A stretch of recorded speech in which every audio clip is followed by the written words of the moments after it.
Hey everyone, today we're going to do a clarification on yesterday's 12.11.2 firmware update video. And also I want to say that I was unboxing the 65-inch S95B yesterday. And before you do that, if you guys are going to unbox like a big TV, make sure your shoulders are relaxed, because my shoulders were definitely not relaxed. And to avoid injury, try to relax your shoulders. And if you guys are interested in your own 65-inch S95B, it is on sale today right now with a crazy bundle deal, and I'll link that in the description below. That is an affiliate link, so if you use that to buy anything at all, it helps out the channel. Thank you guys so much. So I know what you're thinking. You're probably like, why do you need a 65-inch and a 55-inch? Well, I'm actually going to keep the 65-inch offline, and you know my 55-inch is on 12.11.2, so we're going to do a side-by-side comparison between those two TVs, Filmmaker mode, post-update, and pre-update. That should be a pretty fun video.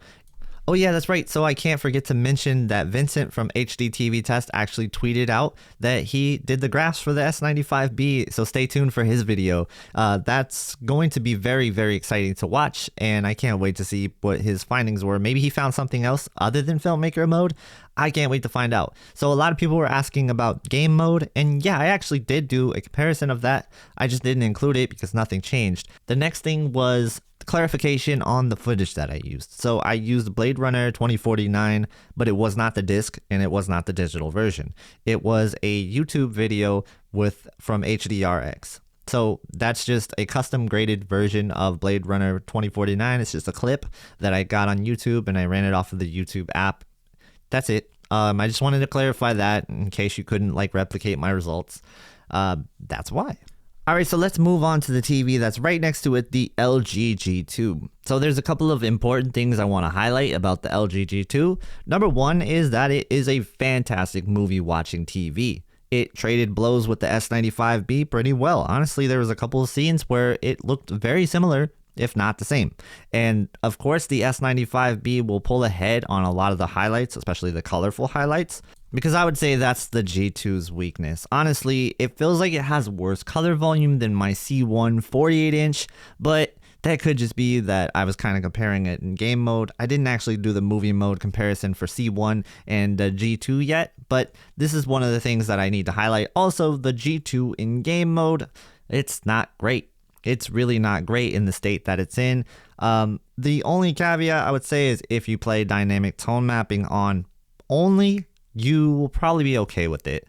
But if you're somebody who likes to utilize HGiG when it is done properly, which I think this is how the games look the best on the LG TVs anyway, but I have to stress it has to be done properly. Like the game has to support using the calibration from your system menu on your Xbox or your PS5. It has to support that. If it doesn't, you might get a dull experience with HGiG, regardless of what LG TV you use. And this is why I don't recommend the LG OLEDs for gaming a ton, because their HGiG has to be done correctly for the thing to look good. And then dynamic tone mapping, well, that's just gonna be a preference thing if you like it or not. For me, it's kind of a vibe killer. I see it destroy a lot of the mood that I'm in with the games. Like when I'm in a really dark game and I use dynamic tone mapping, it doesn't look good. But if I use HGiG, the highlights still look dim because it's not properly supported. It's like a rock in a hard place with some of those games. Like Elden Ring, for example, not my favorite game to play on an LG OLED.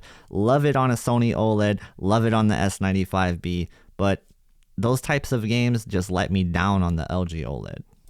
So I really wish they would add some sort of game HDR or gradation preferred like Sony and Samsung have, for example. And I think sometimes the extra tone mapping is necessary, because I get the purpose of HGiG to turn off the tone mapping that the TV does to give you like the creator's intent of the game.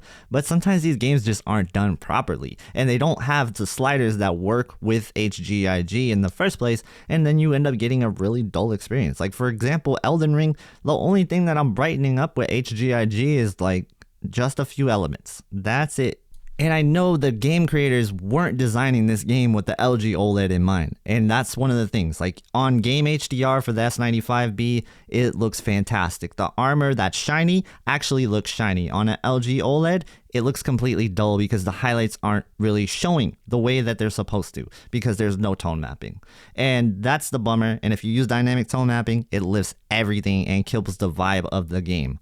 Anyway, that's just my opinion on it. Now, this actually backs up what I'm about to say about the G2. So HGiG on the G2 is completely broken. It feels completely broken.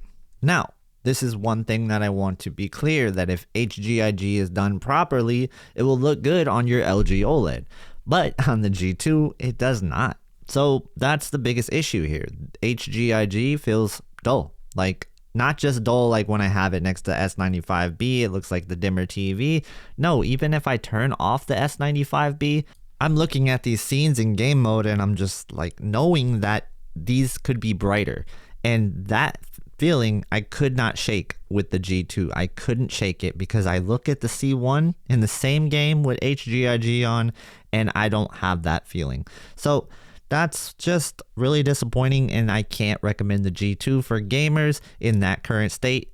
And then you all know how I feel about SDR. Not a great SDR Gaming TV. There are definitely better TVs out there for SDR gamers, and I know you guys probably thinking, hey, who games in SDR? Like, well, actually a lot of people. The Nintendo Switch is primarily in SDR, and there's a lot of great games on the Nintendo Switch. So that's something that I'm always mindful of because I play a lot of Nintendo Switch myself. So this is something that is really important to highlight. Now, the next thing about these two when they are side by side, I have to say that it's way closer than the C2, right? And that point has to be driven home, that you're not losing a lot if you're watching primarily movies. If you're watching primarily movies, I think a G2 would be fine. Just know the limitations in the color volume, but you probably won't notice that unless it was next to an S95B where you'd be like, ah, that colorful ray of light is not supposed to be white. Now, if it's not next to an S95B, you probably don't notice that and you probably think it's supposed to be white. So those are the things that I think, like, real world expectations out of these two TVs. Man, they're both fantastic, you know? At the end of the day, the S95B is the better TV overall, the more capable TV overall, and the overall better technology, right? So this is going to be the case with the A95K as well. And that's just one of those things. I think QD-OLED is always going to beat WRGB OLED unless they find some way to address the color volume issue to be able to compete with the QD-OLED, because that is the QD-OLED strength and you will notice it in real content side by side. So I'm not really surprised that the S95B is the overall better TV than the G2, but I am surprised at how close it was, because the C2 versus the S95B was more of like a landslide victory for the S95B in terms of what it's capable of and how bright it gets and just how it makes you feel when you look at it, right? And that is the difference. The G2 still looks really bright. In any other year, this would probably be a highly recommended TV, but this year I have a hard time because of the gaming thing. I will still recommend it for movie watchers, though at the same price, 55, 65 inch, just get a S95B. But if you're getting 77, 83, 97, go ahead, get the G2. It's a fantastic TV and I think you guys will love it. Oh yeah, so basically this video was sort of all over the place, wasn't it? But I just wanted to talk about the G2, the S95B, my impressions on it, and also kind of give you an update on 12.11.2. And I just wanted to also clarify that I would not have made that 12.11.2 video unless I knew something changed, right? So shout out to this user on AV Science Forums. He did some calibration work checking out the S95B, and he said the charts look good. So I was like, all right, let's make a video. Let's see a before and after and see if we can capture it on footage. And I think we did a pretty good job. And Vincent's post backs this up. So yeah, I'm pretty happy. If for some reason you enjoyed this video, hit the like button and consider subscribing for more content, including TV reviews, A95K versus S95B coming very soon. Just not as soon as I thought. So thanks, Sony. But anyway, thank you guys so much for watching. Have a great day, and I will see you in the next one.